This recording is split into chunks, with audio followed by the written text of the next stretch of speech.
Hey, what's up you guys? It's Dorothy and welcome back to my channel. In today's video, we're going to go into chapter 10 of Marked by PC Cast and Kristen Cast. It's going to be part 2 of chapter 10, so let's get right into this video. This video may contain sensitive topics and foul language. If you do not wish to continue, please click off the video now. You have been warned. And I really like Damien. Damien's sweet and really smart. I just feel bad for him sometimes though. How come? Well, he had a roommate when he first got here about 6 months ago, but as soon as the guy found out Damien was gay, hello, it's not like the boy tries to hide it. He complained to Nefret and said he wasn't going to the room with a fag. I grimaced. I can't stand homophobes, and Nefret actually put up with that attitude. No, she made it clear that the kid, he changed his name to Thor after he got here. She shook her head and rolled her eyes. Doesn't that just figure anyway? Nefret let it be known that Thor was way out of line, and she gave Damien the option of moving into another room by himself or staying with Thor. Damien chose to move. I mean, wouldn't you? I nodded. Yup, no way would I room with Thor the homophobe. That's what we all think too. So Damien has been in a room by himself since then. Aren't there any other gay kids here?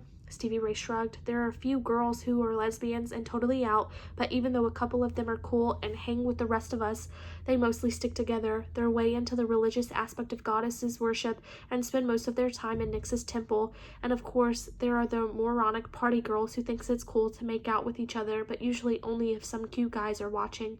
I shook my head. You know, I never understood why girls think making out with each other is the way to catch a boyfriend. You'd think it would be the counterproductive. Like, I want a boyfriend who only thinks I'm hot when I'm kissing some girl. Ugh. What about gay guys? Stevie sighed. There are a few besides Damien, but he doesn't click with them. I feel bad for him. I think he gets pretty lonely. His parents don't write or anything. The whole vampire thing freaked them out. No, they didn't really care about that. Actually, don't say anything to Damien because it hurts his feelings. But I think they were relieved when he was marked. They didn't know what to do with a gay son. Why did they have to do it? What did they have to do? Anything. He's still their son. He just likes guys. Well, they live in Dallas, and his dad is a big into people of faith. I think he's some kind of minister or something. I held up my hand. Stop. You don't have to say another word. I totally get it. And I did. I was way too acquainted with the narrow-minded, our way is the right way ideas of people of faith. Even thinking about it made me feel exhausted and oppressed. Stevie Ray opened the door to the dorm. The living room area was empty except for a few girls who were watching that 70s show reruns. Stevie Ray waved absently at them. Hey, do you want a pop or something to take upstairs with us? I nodded and followed her through the living room and into a smaller room off to the side that had refrigerators and big sink, 2 microwaves, lots of cabinets, and a pretty white wooden table that sat in the middle of it, just like a regular kitchen, only this one was weirdly refrigerator friendly. Everything was neat and clean. Stevie Ray opened one of the fridges. I peeked over her shoulder to see that it was filled with all kinds of drinks, everything from pop to lots of juices and that fizzy water that tastes nasty. What do you want? Any brown pop is fine, I said. This stuff is for all of us, she said, and she handed me 2 Diet Cokes and grabbed 2 Frescas for herself. There are fruit and veggies and stuff like that in those 2 fridges, and lean meat for sandwiches in the other one. They're kept full at all times, but the vamps are pretty obsessed with us eating healthy, so you won't find bags of chips or Twinkies or stuff like that. No chocolate? Yeah, there's some really expensive chocolate in the cabinets. The vamps say chocolate in moderation is good for us. Okay, so who the hell wants to eat chocolate in moderation? I kept that thought to myself as we walked back through the living room and headed upstairs to our room. So, vamps, I kind of stumbled over the word, are big on healthy eating? Well, yeah, but I think it's basically just fledglings who eat super healthy. Mostly, the vamps eat together in their own dining room, and rumor has it that their food is very fancy. She glanced at me and lowered her voice. I heard there's a lot of red meat involved. A lot of rare raw meat.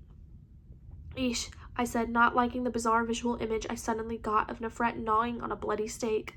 Stevie Ray shivered and went on. Sometimes someone's mentor will sit with a fledgling at dinner, but they usually have just a glass or 2 of wine and don't eat with us. Stevie Ray opened the door with a sigh. I sat on my bed and pulled off my shoes. God, I was tired.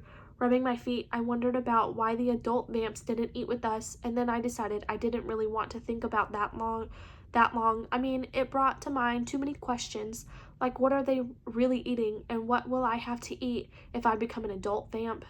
And part of my brain whispered that it also made me remember my reaction to Heath's blood yesterday. Had that been only yesterday, and also my more recent response to the blood of that guy in the hall, no, I definitely didn't want to think about either of them at all, so I quickly focused on the healthy diet issue. Okay, they don't particularly care about healthy eating, so what's the big obsession with us eating healthy? I asked Stevie Ray. She met my eyes looking worried and more a little scared. They want us to eat healthy for the same reason they make us exercise every day, so that our bodies are strong as possible, because if you start getting weak or sick, that's the first sign that your body is rejecting the change. And then you die, I said quietly. And then you die, she agreed.